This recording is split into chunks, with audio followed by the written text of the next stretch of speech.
Hey guys, it's Tasha Senegal with CastNews.com. I have Miss Audrie Outlaw with us today. She's with the Hearts of Hope organization. We want to thank you, Miss Audrie, for accepting my invitation for our interview. Thank you for having me. I'm super excited to be there. Thank you. I want to ask you a few questions about the organization you here with.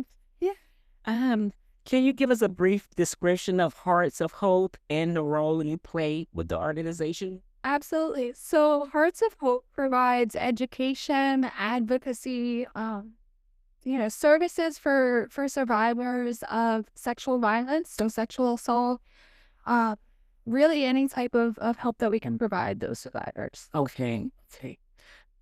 Now, I know Hearts of Hope is located in Lafayette, Louisiana, but do you guys service any other areas in the state of Louisiana? So, in Louisiana, we service all 8 parishes of the Acadiana region. Um, Us particularly, myself and my coworker Courtney, are care coordinators for survivors of human trafficking, so adolescent survivors of human trafficking, and we provide those care coordination services to any individuals under the age of 18, so 17 and under, in the Acadian region. Okay. And you said human trafficking. Could you elaborate on human trafficking? And I know we previously spoke, and you spoke of two different types of trafficking. Yeah, Could you kind of touch bases on those two different types of trafficking you guys come in contact with? absolutely. So when it comes to human trafficking, it's essentially any exchange of goods or services for like sexual favors, sexual services, things like that. There are two primary forms of trafficking. We have labor trafficking and we have familial trafficking. Okay. Labor trafficking is when an individual is basically controlled in order for them to work for their trafficker. So they work in exchange for maybe a place to stay or in exchange for any other type of services or things that they need. And they get no money, they get nothing in return for that. What we see a lot of in our region is unfortunately familial trafficking. Okay. And that is when the survivor has a family member who is instigating that trafficking for them. So maybe they have a parent that is maybe having issues with substances, and so they will then traffic that child in order to receive those substances that they. Oh, and the youngest you ever seen, as I would say, a child wise, what was the youngest you ever came across in the familiar trafficking since it's the most common? So we have seen children as young as maybe 2 or 3 that have been, I know it's heartbreaking, as young as 2 or 3 that have been trafficked. The majority of cases that we see range anywhere from, I'd say maybe 12 or 13 to about 17. Oh, Jesus. It's hard for all those. It's hard for all of us that are involved. It's hard to see what these children have been through. It's hard to hear what they've been through. But that's why we do what we do, is we want to make sure that they have the support that they need to get out of that situation and to get all those things that they need in order to thrive. Yes. Yeah. Can you see some thrive after? Absolutely. We are very lucky in that we work with some of our community partners. So we work with a third-party advocacy agency that even after we have stopped seeing them, they are able to provide support for that child so that they can continue to, maybe get enrolled in school if they haven't been enrolled in school, or, put them in contact with other agencies, other services that can be provided to them. Okay. What are some of the signs us as everyday people living daily lives might be at the grocery market or at another facility? What are some signs we could be on the lookout for in case we come across that? Yeah, so some of the most common signs that we see are if you notice that a kid is maybe somewhere that they're not supposed to be during a school day. So maybe during the middle of the day, you see them out around town, like asking for things or trying to solicit people for sexual favors. If they are in the company of an adult who they seem to be uncomfortable around, maybe that adult doesn't allow them to answer questions or to respond to things for themselves. tattoos, if we see a lot of like branding style tattoos, if they don't have explanations for things, or maybe their explanation sounds overly rehearsed, like they've been told what to say, Right. how to say it, are some of the major red flags.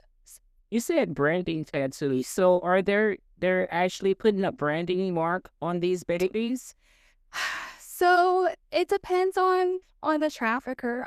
Sometimes what we have seen a lot of in research is maybe like flower tattoos, like a particular flower tattoo that is associated with that trafficker. Right.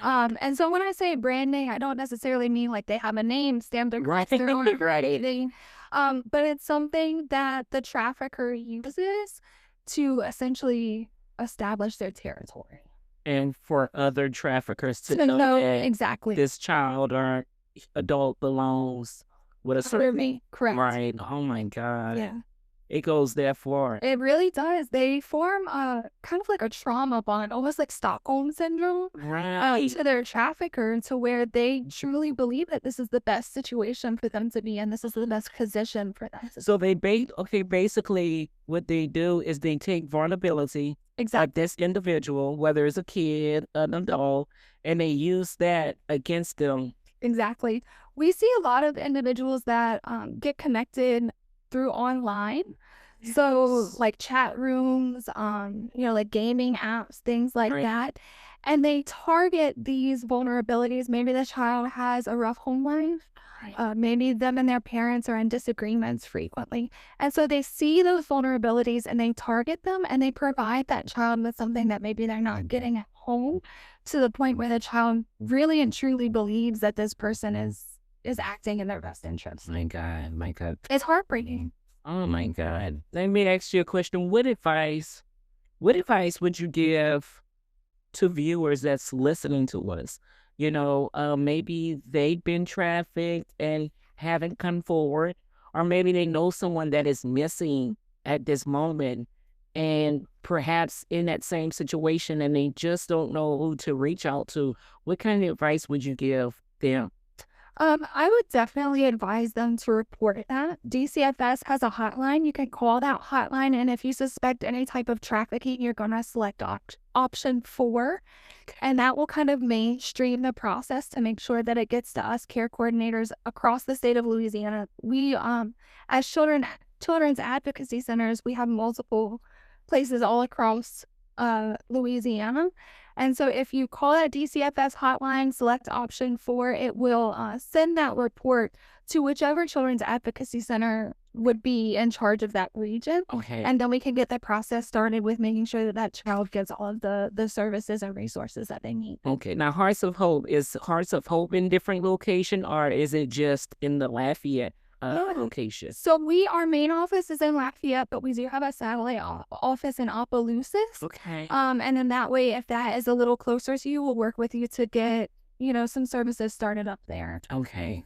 Now, again, if the victim can't reach you guys, any third party, we kind of spoke about a third party resource a few minutes ago, but is it anyone else, if perhaps someone called in a rush and no one answers at Hearts of Hope, what would you tell them that next phone call should be to? To the DCFS hotline. If you call the DC, even if you are yourself a survivor of human trafficking, getting that report started and letting them know where you are and what's going on is going to be the best option. Okay.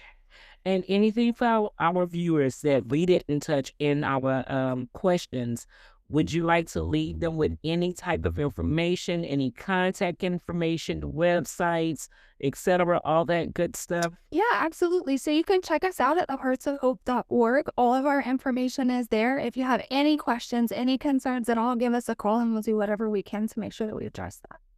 Thank you, Miss Audrie Outlaw, for coming again and visiting us at the Enterprise Business Center of Louisiana. Absolutely. Guys, thank you for watching Cast News Daily, and visit us at castnews.com for all your upcoming interviews, devotionals, and just good vibes. Thank you. Thank you.